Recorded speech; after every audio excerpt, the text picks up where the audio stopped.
All right, we're live and we're rolling. Welcome back to The Real Venture, a fresh perspective on real estate, technology, and business trends for young entrepreneurs by young entrepreneurs. I'm your host, Peyton, joined as always by my co-host, Luke. Luke, how are we doing today? Not too bad, Peyton. It's good to hear from you, but I think we've got a little bit something extra today. Is that right?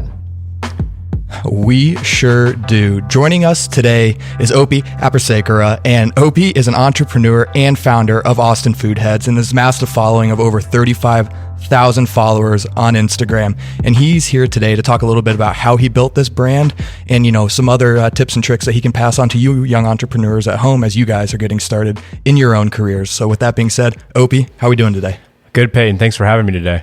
No problem. Let's start off with, why don't you tell us a little bit about what you do? Yeah, so I'm Opie. I'm actually originally from Madison, Wisconsin.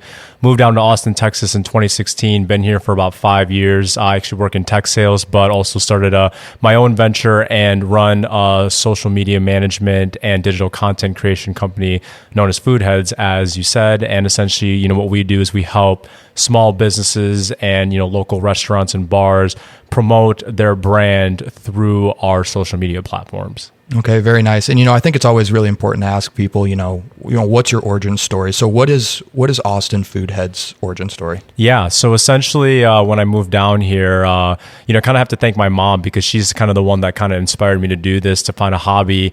And, I heard all the, the food scene here was fantastic. So my friend and I, started an Instagram account just to go for fun. And we started documenting different restaurants and different places.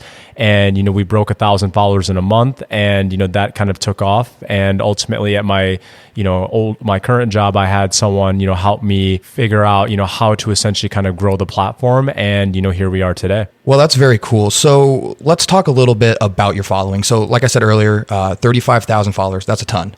So why don't you walk us through a little bit about, how that came to be? Yeah. So essentially when it came to the following, like I mentioned, got some guidance from, someone who's been in the space, who had about 15 to 20,000 followers at the time when I had about 1,000, and kind of got some tips and tricks from her. And one of the big things that she mentioned was essentially to start building your brand. And by building your brand, that essentially means creating good content and creating that content on a repeated basis. So that's something that I essentially started doing.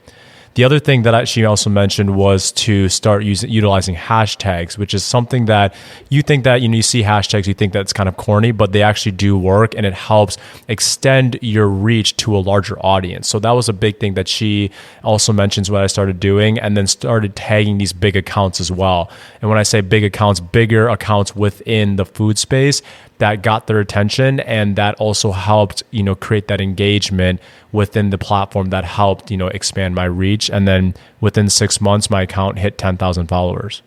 So would you say that 10,000 followers is kind of that threshold from moving from, like a startup account, if you will, into something that's legit? Yeah, I would definitely say it is, because it gives you that credibility. One big feature with having 10,000 followers is that you have a swipe up edition, which essentially means that, you can put direct links and tag other accounts or other websites to your actual page and get people to actually go to that. I think just the symbolic sign of 10K, shows just some credibility within Instagram itself. And I think a lot of people respect that. Yeah, that's awesome. So you've been at this for quite a while. Are you using similar strategies to how you did it when you started, or have things changed quite a bit? Yeah, so things have changed quite a bit. So if you're not familiar, Instagram has an algorithm now that essentially uses detections of what post you're interacting with online, right? So in the past, 4 or 5 years ago, if you're looking at Instagram, you would essentially look at the posts that were posted based off the time that they were posted, right? So if I post something right now, it'll show up on your timeline right now if this was 4 years ago. Now, what Instagram does is it goes based off how you interact. So for example, Luke, if you and I, are interacting with each other on Instagram, then my post will essentially show up on your feed. If you and Peyton are not interacting on Instagram, but you are following Peyton and Peyton posts something today, you will see my post instead of his, just because of the engagement that we have within the community that we're essentially kind of building within Instagram. so like when you post an Instagram story, you can see who views it, and it seems like there's a relatively random assortment of people that are looking. But is that another way that LinkedIn, or not? I'm sorry, not LinkedIn. Is that another way that Instagram is displaying who you interact with the most? Yeah. So it essentially is. So one big thing to, kind of go back to what Luke was asking is, one thing that, I'm doing differently now than I was in the past is interacting with all the different types of accounts that I'm following, but also are following me, because I want to make sure that they see our content, but then also that they interact with that content, because then that means that they'll be coming back to the page, they'll be liking it, commenting it, so on and so forth. So that's something that is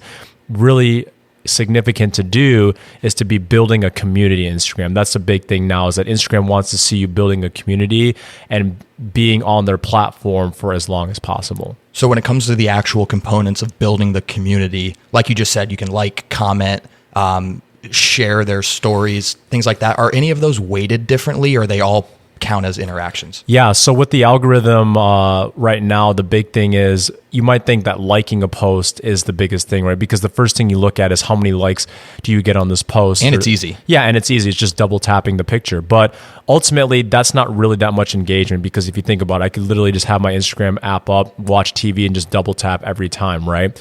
Instagram wants to see some more substantive type of interaction. So with that being said, the biggest interaction is essentially saving a post or sending the post to someone else, because essentially that's showing Instagram that, okay, you're saving something, meaning that that's something that you're interested in. Or if you send it to someone, then you're sending that to someone else, and it's going to have natural reach to another audience, because ultimately if they like it, then it's just going to be a domino effect. They're going to send it to their friends and so on. Commenting is also very important, because it actually takes an effort to click on the comment and type some words in. Another tip is, when it comes to increasing your engagement, you shouldn't just comment an emoji or, one word statement. You should try to make it at least 5 words, because if you can make it at least 5 words, Instagram will see that it's valuable, and then we'll essentially start, creating that community-like sense between the person that's commenting on it and then the person that's posting that post as well. Gotcha. So when you're interacting with, users as Foodheads, so you're commenting on those big accounts, you're doing more than 5 words, you're sharing it with other people, things along that line? Yeah, exactly. And another big thing is as being behind Foodheads, I want to show my followers or the community that, I actually do care about what they're also posting too, right? And I think they take a lot of appreciation to that. So making sure that you go in and, comment, certain things and, helping them feel good about what they're doing as well, I think is very important. And it pays its dividends, when it comes to that. Yeah, no, absolutely. And, one thing that, you always got to have one eye on the future, right? So, are there any new trends that you're kind of identifying in 2021 that you see, Instagram starting to implement, things that are kind of starting to shift in that direction? Yeah. So I think a big thing is, to that point, are the Instagram Reels, right? So that's another great way to increase engagement. And that's something that I would highly encourage those of you that aren't doing to start doing that, because essentially it's still in the early adoption phase. And if you start doing that, then Instagram will start putting your post on the Explore page. The goal is to get on the Explore page. If you can get on the Explore page, then all your posts will start hitting the Explore page, and then you're going to get a natural reach further than your following audience. So that's a big thing that we've started doing on our end, and we've seen a lot of big results from that standpoint. Wow. Okay. So goal is the For You page, and just posting another form of content like a reel just expands the opportunities for other people to consume your content. Yep, exactly. And I also think that, video content is kind of where Instagram is going towards, because if you think about YouTube has a ton of video content, and Instagram is kind of building that out with Instagram Reels, IGTV, more story video highlights. The more you can do that, the better, because ultimately, if you're watching a video, that's going to take longer than you just looking at a picture, and Instagram is going to detect that you're on that person's page longer. So that means that they're going to essentially the algorithm is going to detect that, and the algorithm will start sending their post to you, right? It's the same thing as going online and looking for a new watch. If you type in a watch on Google, you're going to start getting watch ads on any of your platforms, because Google is going to detect that you're looking for a watch and you're in the market for it. Gotcha. Yeah. So, Obi, I don't know if you have any thoughts around this, but I was of course just doing a little bit of research on kind of Austin Foodheads and all that stuff, and I was checking out your Twitter, and I was wondering like what is the relationship that you have between your Twitter and your Instagram account? Like, is there any strategy that you have in allowing your followers to consume content on both? I mean, clearly your content is more geared towards Instagram, but do you pay attention to other mediums? Yeah, that's a good point. So when it comes to Facebook, Twitter, and Instagram is where I'm heavily focused on, because if you think about it, people like to see food. They don't like to read about food, right? So on Twitter, I definitely try to post my pictures on there, but ultimately, people use Twitter to read than look. So I usually, try to push my content out on Instagram and Facebook, because that's where people can actually see those images and those videos. But Twitter's a little bit harder, just because you only have that certain character limit that you can put on there. And, typically people don't look on Twitter at videos as much as they do on Instagram, TikTok, and Facebook as well. Yeah, and so what is the like in your mind when you're posting stuff on Twitter, like what is the goal that you have in doing that? Is it just to engage a different type of person, or what? Yeah, to essentially, engage the, different type of demographic, but then also just for the brand, right? Because if you think about any type of brand, they're going to be across all platforms. So just to have that exposure, saying, okay, we're on Twitter, we're on TikTok, we're on Facebook, we're on Instagram. Ideally, it would be great to have the following on every single platform. At the end of the day, if you're able to get it on one platform, then that's what you really need to really take off and, kind of go from there. Got it. Yeah. And so all the, if somebody's coming up to you asking that, like, whether or not they should be kind of worried about engaging on multiple different platforms, do you think you try to start and cast your net wide when you start, or do you just really focus on one and then kind of pick up the others later? I mean, you can take that either way. I would say, start with one that you're most comfortable with and confident with, and then grow with that, and then start building out the other ones as well. Just because you don't want to fall too far behind with the other platforms, but ultimately you want to put your focus on one area where then you can essentially take that and start monetizing that, because that's obviously the end goal, is using these social media platforms to monetize and, make an income from it. Yeah, no, that makes a lot of sense. Okay, so just a quick transition. You built this, huge brand as, all of the content. It's just a pure content brand, right? How did you do that? Like, what is the kind of content that you can use right off the bat that sparks that without having to, be a certain type of person or whatever the case may be to build that brand? So, I mean, it just comes down to what people are interested in, right? In Austin in particular, like I said, the reason I started was because the food scene here is phenomenal and people are always looking for places to eat. So that's essentially why, I started taking pictures of food, just because I liked, the aesthetic of it, and I like posting them just for fun. And then if you think about it now, people's menus are looking at the pictures versus actually reading the pictures. So that's kind of how I started building that content. And as I started getting more and more involved, I tried to find ways to differentiate myself from every other food blogger or person that posts on food, just getting creative, making the food come to life, right? Like, for example, taking a grilled cheese and pulling it apart to get the cheese to kind of stick out, right? That aesthetic. Those are the types of pictures that people like seeing, and then they see that, then they go to the page, and then they go to the page, and then they essentially go to the restaurant, and then there's a conversion right there. And then you can take that data and then, convert that and monetize that into something. You just mentioned something I just kind of thought of. So, people are transitioning to being more, visually stimulated when it comes to food, right? Because it is more available and it's in our pockets with our phones and whatnot. Do you think that, like COVID, for example, has changed any of the way that restaurants interact with people? Like, for example, all of the menus in restaurants are like QR codes now, which makes putting pictures there very easy, like little things like that. Have you seen any transitions into that kind of thinking? 100%. And I think just, the social media, like digital media market itself has expanded because of the pandemic, right? Because people are trying to get awareness of their brand out there, and the best way of doing it is through social media. You think about it, you don't look at ads in a newspaper anymore, or on TV. Yeah, you might have an ad here or there, but ultimately everything is done through social media, and that's a great way of marketing to a larger audience, especially millennials and Gen Z. That's all they we essentially use, right? So that's something that I've noticed, is that it's just expanded in the market. It's just becoming more and more valuable each day. And I think the other thing that's really valuable is the fact that technically it's all free. Yeah. Like there's nothing stopping you from going out and posting your content, where traditionally, there were gatekeepers with the newspapers and you had to pay a lot of money to be on TV or the radio. I mean, anybody can go out there and start pushing that content. Yeah, exactly. It literally just, all it takes is just having the content, right? The content's the most important thing.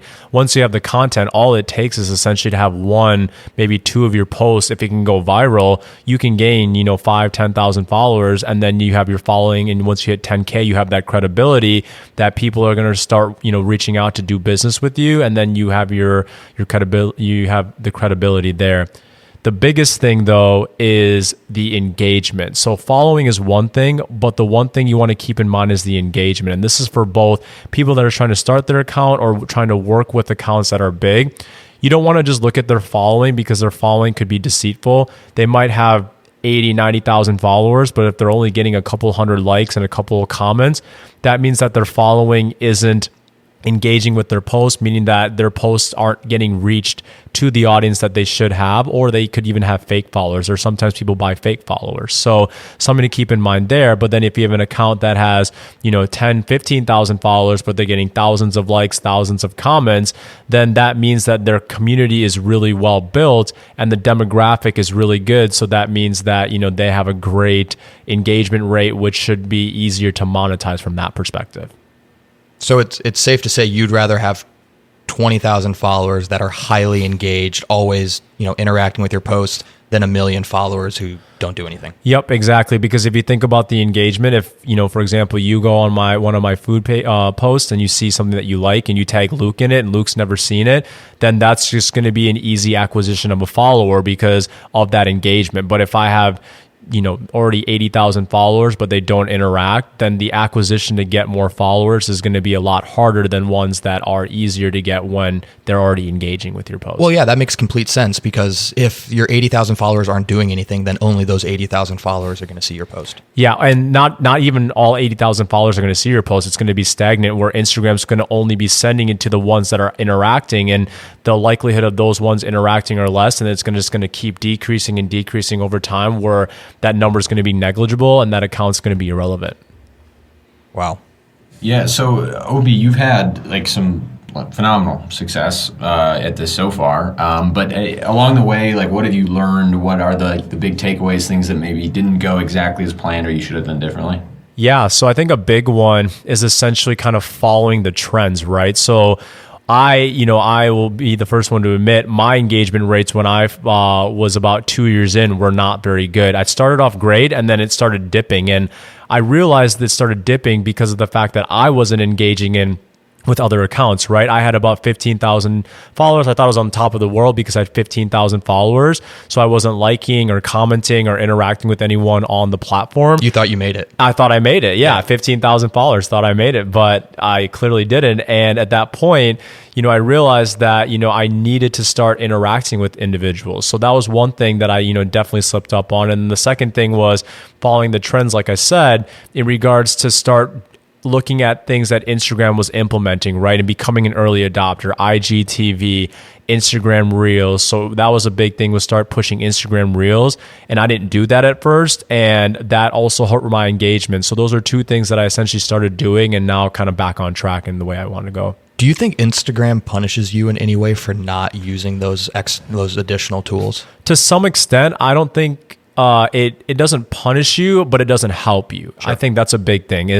I think it rewards those that do it, because like I said, if you start doing Instagram Reels, your post will start going into that explore page. And the way you can find that out is, for those of you that don't know, you can actually convert your Instagram into a business profile that will show you all the analytics of what your posts are doing. And it'll show exactly who is looking at your post from like your homepage, as in like your, direct feed, who is looking at through your hashtag, who is looking at it through sends to some other people, and then also looking at through the explore page. And you can see the numbers accordingly per post, which is, I think, very fascinating. And that's, the proof in the pudding right there. So let's dive into those analytics for a second. So I'm assuming you have a business profile. Yep. So when you're presented your analytics report, whenever that may be, or when you log on to see it, I mean, what do those numbers actually mean to you? What are your takeaways from it? Do you change what you're doing? I mean, what kind of goes through your thought process there? Yeah. So I think a big thing is, looking at the number of impressions, right?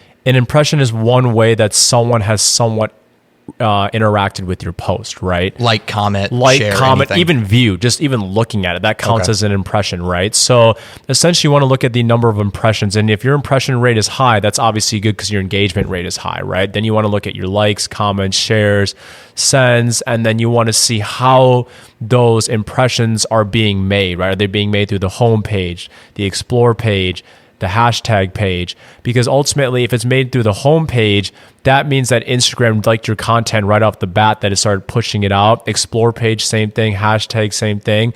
And then the other page, it's because someone, like an individual user, likes it, that they start sending it to other people and they essentially start interacting that way, right? So that's the first thing you want to look at.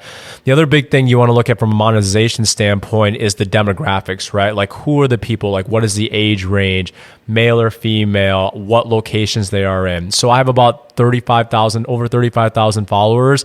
58% of those followers are in the Austin area, and just in the greater Austin area, I would say it's about 75%, right? So my demographic is pretty good for, those people that are looking to advertise within Austin. And the other thing you want to look at is essentially when your followers are active. That's another big thing, because you want to look to see, okay, when are my followers most active? Is it, 12 to 6 on a Sunday or 1 to 2 on a Wednesday? And that's what also dictates posting times, right? Another thing, going back to what Luke asked earlier about, what I've done differently, is I actually look at the times that I post, because that's an important thing, because it actually helps with your engagement on when you actually release that post, versus in the past, once you take a picture, you get super excited to post, you would post it. That's not the same case anymore. That's why I don't get any likes on my pictures, because I post them at the wrong time. That could be it. So yeah, thank you for that. I mean, that's it sounds like there's a lot of thought that goes into all this stuff, and someone like me who hasn't been super engaged with this part of advertising and whatnot, I'm definitely excited to learn a little bit more about this. I guess, like, as a word of maybe advice or whatever the case may be to some of the people listening to this, what are 3 things they should make sure to do when they're getting started with a social media brand?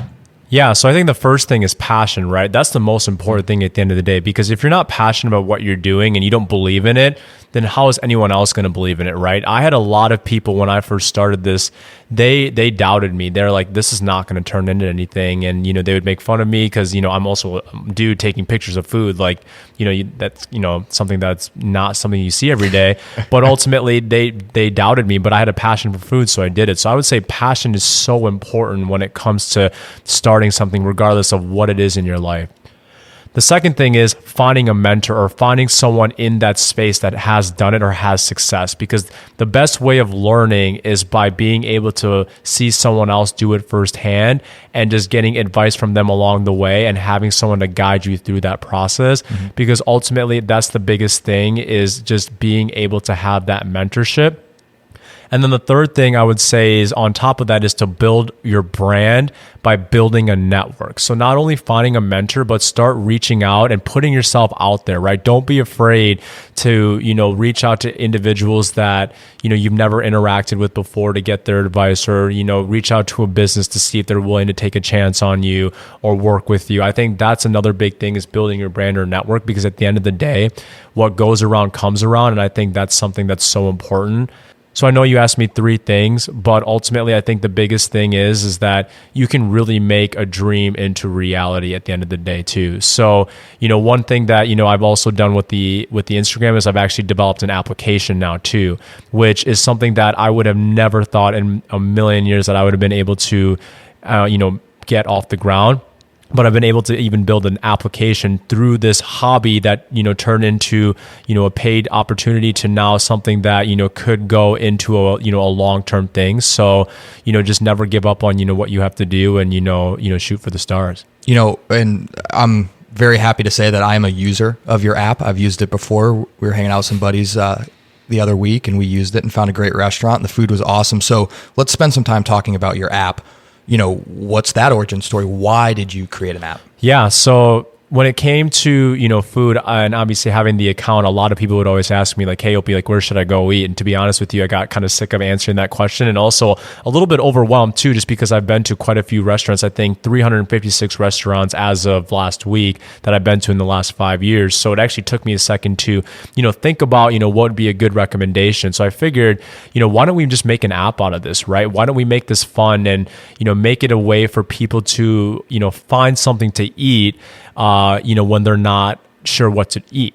So essentially what we've done is we've created a randomizer. So this randomizer essentially will show you, where you can essentially go eat. So if you, click on the randomizer, it will give you a recommendation of a restaurant. It will show you, some images of some of the food that are on the Instagram that, are on the app. You have the website of the restaurant directly linked there. So you can actually see the menu of the restaurant if you would like. You can call the restaurant directly. You can see it on Google and Apple Maps. So then you can actually go right to the restaurant from the app. And then ultimately you can see a price point. And then ultimately the biggest thing is you can save those restaurants too, right? So it's kind of like the concept of a dating app if you think about it, because you're able to, discard or, continue with the restaurant by saving it. And then you can go through and then essentially save those restaurants and then pick a restaurant with, if it's your significant other, your friends, your family, or whoever that may be. Yeah, I think that save feature is really powerful because, maybe you hit the randomizer and it spits out a sushi place and you just aren't feeling sushi that night, but that place looks fire. Yeah. So, you want to tuck it away, save it for a rainy day kind of type thing. Yeah, exactly. And speaking of sushi too, the other cool feature is you can also filter by cuisine. So if you're feeling, sushi, if you're feeling Mediterranean or Asian or American food, you can filter by there and then it'll spit out all the Asian spots, all the Asian restaurant spots, all the American restaurant spots, so on and so forth. And then if you don't like the randomizer and you actually want to see a compiled list of restaurants, we also have a page on there that we have our top spots on the app. And then also it's Netflix style where you can scroll through and see all the American restaurants, all the Mexican restaurants, so on and so forth. And there's about 150 restaurants on the app as of right now. So there's literally no excuse in the world of not being able to pick a place to eat. Exactly. Especially in Austin, there's not. And then we'll be rolling out to other cities as well. So not only do we have the app, but we've also scaled and now we're growing the business to other cities. So we have accounts in Atlanta, Boston, Portland, and Chicago. Denver, New York, and LA are on the map, or on the roadmap. Denver's on the map. You need some help there? Actually, Luke, I definitely could take you up on that. Look at that. Luke's making business moves on the podcast. What an opportunist. Yeah, that's what it's all about. So, obviously everybody's going to be in different stages in their entrepreneurial journey, right? Some people are just starting, some people are growing, and you're kind of in that growth phase, right? Like you just said, you're expanding into other cities. So, are there any challenges with expanding out? Because, you can only be in one place. You're in Austin. So, what are some challenges that you've had to overcome with expanding to new cities? Yeah. So I think the big thing is consistency of the message, right? I think, finding a way that you're not repeating yourself, but at the same time, making sure that the brand is consistent across the board. So I think that's been one of the bigger challenges is making sure that Chicago, Portland, Boston, and Atlanta mirror the content that we have in Austin, right? Because if they don't, then that's going to be off brand. So I think that's one of the bigger challenges. And then the second thing is just making sure everyone's on the same page and the consistency, right? it's one thing that I'm passionate about it, but those people that also are on those accounts, I know that they're passionate about it. So I want to make sure that they're also in it for the long term, because, our goal here with Foodheads is to become like the next Eater, where we're in all these different cities. You can utilize the app, in all these, if you go to Chicago for the weekend to see someone, or Portland, same exact concept. That's exactly what we're looking to do here in the next 3 to 5 years. And also from like an organic growth standpoint, I mean, how cool would it be if I'm from Indiana, so Chicago is very close to me. How cool would it be when I go home and I visit my friends in Chicago, I can whip out the app and be like, hey, I use this in Austin. They got it here. Now all their friends know about it. And that's just another great example of organic growth. Yep. And then just building the brand, right? That's the biggest thing. And I think, when it came to the logo itself, it's a funny story, because when I first started, I didn't really have a logo. My friend literally used the state of Texas and just cut out a cheeseburger in the state of Texas, and that's what the logo was. And it was cool, but I wanted to make it more fun and I wanted it to come to life, right? So I thought, using that same brand of the burger, I thought it'd be cool to make an animated burger and make the mouth Austin or Foodheads. So essentially that's something that will kind of stick, right? Mm-hmm. So I think it's fun, it's a little witty and a little cheesy, but pun intended there, but there it all worked out. Love that. Awesome. So, it sounds like you've got a lot on the map planned for not only this year, but next 3 to 5 years, it sounds like. But what are the big milestones for you coming up here? What should we be looking out for in 2021? Yeah, so I think the big thing is, again, those other accounts outside of Austin to continue growing, Austin to continue growing as well. The app itself is something that we're really going to be putting some time into. I think, some of these big updates that we're looking to do with the app itself is to essentially, make it more filtered, where, you can now target by, location. So if you're in North Austin, you want to look for restaurants in North Austin, South Austin, East, West, etc. Essentially having a feature where, we're integrated with OpenTable or Resy, so then you can make a reservation right off the app. Uber Eats, Favor, and Grubhub and some of these other delivery apps have an integration with them, so then you can actually deliver food, right from the app itself, if you're at the comfort of your home. So those are some of the updates that we're essentially kind of looking for here soon, and then obviously continue to grow, the business and move the needle forward. Yeah, and I think, one of the most important things, like we've talked about with growing the business, is the brand and the community. So what is the Foodheads community all about? Yeah, so I think with the community itself, it's just people that have a passion for food, right? That love, looking at food, eating food, critiquing food. From Foodheads itself, we're not necessarily a critique. It's more we're there to help spread awareness, right? Like more marketing the food and, other businesses within Austin to help promote their brands. And I think that's a big thing for us. We're not here to necessarily bash a restaurant, but at the same time, if the restaurant isn't as good to our pleasing, we just won't post about it. I think silence is stronger than, bashing a restaurant on the page. So that's something that, we do. And I think the community is just all about people that are like-minded like us that just have a passion for food. Very nice. And, fortunate for us, you're our first person to be interviewed on the podcast, which, obviously we really appreciate that. And, with the whole message of the Real Venture, we want to inspire entrepreneurs. And I think that we've done a good job here of exposing an area that everybody could take advantage of. But, the last question I want to ask you is, why are you an entrepreneur? Like, why do you do what you do? Yeah, so I think, being an entrepreneur, there's so much fulfillment, right? There's so much upside. I'm a risk taker and I'm an optimist as well. And, when I have an idea, I want to run with it, right? I'm very money motivated as well, where, want to make a great income and a good standard of living. But at the end of the day, want to accomplish something in my life, right? I think working, 8 to 5 is, great, and you have that, opportunity. But at the same time, you can go above and beyond that and find something that you're passionate about and make that essentially you can make that your full-time job or your full-time gig at the end of the day. So I think that's something that really inspires me and really lights a fire under me, is that I can make a difference there in not only myself, but also in the community. And I'll give you that example. We actually had a, pretty bad snowstorm here in Austin about a week or two ago. And a lot of individuals didn't really know, what was open for food or for water. And I was able to use our platform to essentially spread awareness of all the different restaurants and areas that were open for, food and for water. And the amount of messages that, we got for that was one of the most rewarding things, right? Just saying, hey, thank you for posting these. Like, you saved us for this day. And it went a long way, right? And this makes me go back, and that's the motivation that gets me going every single day. There's multiple days I'm like, I don't want to do this anymore. Like, I'm done with this. But then I realized, I'm like, no, keep going, keep looking forward, keep following your dreams, because at the end of the day, if someone else can do it, you can do it too. Jeff Bezos started somewhere with Amazon. He probably was in a shack thinking about, all right, how am I going to get this delivery services going? And now he's got AWS and all these other legs. Same thing with Foodheads, right? Started to do an Instagram account, and now we're essentially managing social media. We have an app going. We have, selling merchandise. There's so many different streams that we're essentially doing. And now we're looking to get in the podcast business thanks to you guys. So there's so much opportunity, and you just got to take advantage of it. Well, Opie, first off, once again, just thank you so much for coming on. For everybody that's listening at home, plug Foodheads. Where can we find you? Yeah, so essentially, you can follow, like I said, Instagram is our main platform. So, at Austin Foodheads, and then at any of the other cities that I mentioned, Portland, Atlanta, Boston, and Chicago.